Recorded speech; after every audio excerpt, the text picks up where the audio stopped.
आपको बताऊंगा बरेली में एनकाउंटर और बुलडोजर वाला हंटर। बरेली में एनकाउंटर हुआ है, जो साजिश कर रहे थे, पुलिस पर गोली चला रहे थे, उनका एनकाउंटर हुआ। न सिर्फ एनकाउंटर हुआ बल्कि बरेली में बुलडोजर भी चला, पीला पंजा पहुंचा और अवैध निर्माण जो तौकीर रजा के करीबियों का था उस पर यह बुलडोजर चला। बरेली में बवाल करने वालों पर योगी का कड़ा एक्शन हो रहा है। पुलिस पर फायरिंग करने वाले एक बदमाश का एनकाउंटर हुआ। आरोपी ताजिम तमंचे से गोली चलाने के बाद फरार हो गया था। पुलिस ने बाकी आरोपियों की तरह उसे पकड़ने के लिए जाल बिछाया। खबर मिली कि ताजिम बाइक से जिला छोड़कर भागने की तैयारी में। उसे लग रहा था कि बरेली में रुका तो योगी की पुलिस उसे छोड़ेगी नहीं, लेकिन पुलिस की मुस्तैदी से शातिर ताजिम बरेली छोड़ नहीं पाया। पुलिस ने फौरन उसकी घेराबंदी की तो बाइक छोड़कर भागने लगा। भागते समय ताजिम ने फिर पुलिस वालों पर गोली चलाई। जवाबी कार्रवाई में पुलिस ने गोली चलाई तो ताजिम को गोली लगी। घायल ताजिम को योगी की पुलिस ने गिरफ्तार किया और अस्पताल पहुंचाया। उसके पास से देसी तमंचा, खोखे और कई कारतूस बरामद किए गए।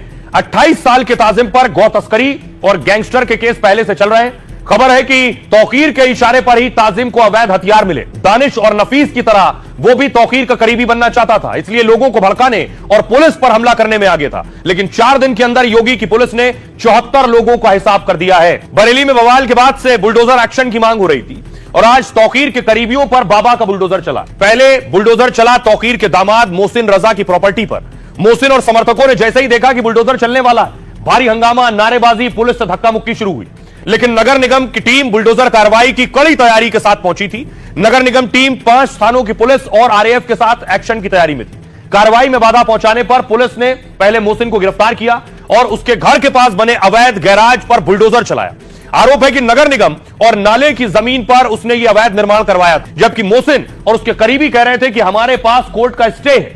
तौकीर के एक और रिश्तेदार उमान रजा पर भी बाबा का एक्शन हुआ। उमान रजा सपा के पार्षद हैं और अवैध चार्जिंग स्टेशन बनाने का आरोप है। नगर निगम ने उनके अवैध चार्जिंग स्टेशन को बुलडोजर से ध्वस्त किया।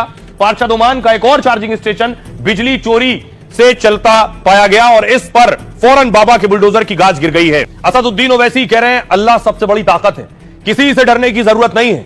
फतेहपुर में दरगाह पर हमला हुआ तो योगी चुप थे, लेकिन बरेली में मोहम्मद पोस्टर पर तुरंत कार्रवाई की। बेटी की सुरक्षा और कानून से खिलवाड़ नहीं चलेगा, योगी ने कहा। उत्सव में अराजकता पैदा करने का प्रयास किया तो यह रास्ता सीधे नरक में जाने का होगा। जब भी दुस्साहस करोगे ऐसे ही पिटोगे, जैसे बरेली के अंदर पीटे गए। इमरान मसूद ने कहा यूपी सरकार सिर्फ मुसलमानों पर क्यों कार्रवाई कर रही, मुस्लिम भी समझे और सरकार को निशाना बनाने का मौका ना दें। मुसलमानों को मोहब्बत का दिखावा करने की जरूरत नहीं है, अल्लाह और पैगंबर के लिए मोहब्बत उनके दिलों में है। गिरिराज सिंह ने कहा ओवैसी, तौकीर और विपक्ष के नेता साजिश रच रहे हैं, आई लव मोहम्मद के बहाने देश तोड़ने की कोशिश कर रहे हैं। अबू आजमी ने कहा उत्तर प्रदेश में जंगल राज है, यहां कोई कानून व्यवस्था नहीं बची है। प्रदर्शन करना गलत नहीं है, बस इसके लिए इजाजत लेनी चाहिए थी। फिर भी गलती इतनी बड़ी नहीं थी, मगर सजा बहुत सख्त मिली।